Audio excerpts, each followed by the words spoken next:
Hola clase, this is the first half of grammar lesson number 3 for chapter 1, and this corresponds with page 5 in your notes packet. Okay, today we're going to be talking about subject pronouns in Spanish, what they are and how to use them. Okay, so first of all, a reminder that a subject pronoun is a word that replaces the subject of a sentence, and usually it's replacing a person's name. Okay, so as you can see on this chart, I, you, he, she, we, and they are all examples of English subject pronouns, along with the word it, which does not have a translation in Spanish. We can talk about that more later. Okay. You notice that as you look at this chart as well, that some of the pronouns are repeated or used more than once, or there's some sort of explanation. That's because there are more subject pronouns in Spanish than there are in English, and they're used in more specific ways. Okay, so let's first of all look at the singular subject pronouns. Okay, so yo is the word for I. Okay, so yo means I. And then if we skip down a little bit, él and ella are the words for he and she. Now these three we've been using already in our vocabulary, so I don't think we need too much more explanation.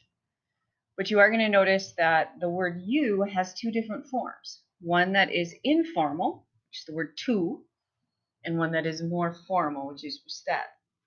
So a situation that I might use tú would be if I'm talking to a friend or a classmate, someone who's younger than me, someone I know very well. Usted is used to talk to someone who is older, who is in a position of authority, or who you maybe have just met or don't know very well. Okay, so tú and usted both mean you, and we'll practice some situations of when to use each one.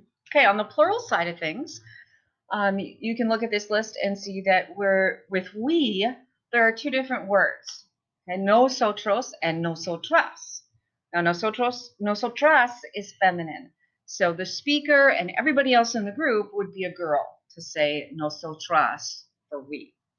Nosotros is used for mixed gender groups or a group of guys. Okay?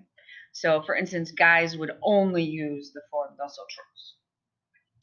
Vosotros and vosotras, very similar in that vosotras is feminine, so you're only talking to a group of girls.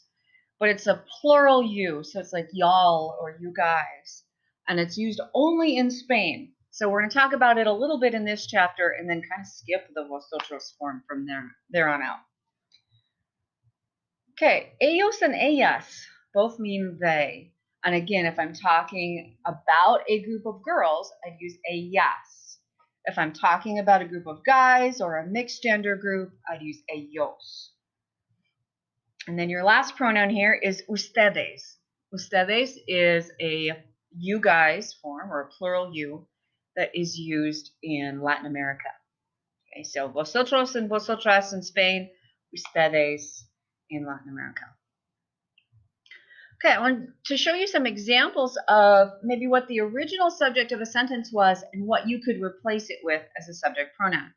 So if Julio, for instance, was my subject, él for he. Anita becomes ella, she. Julio y Anita, so both of them, they. I think they, which is ellos.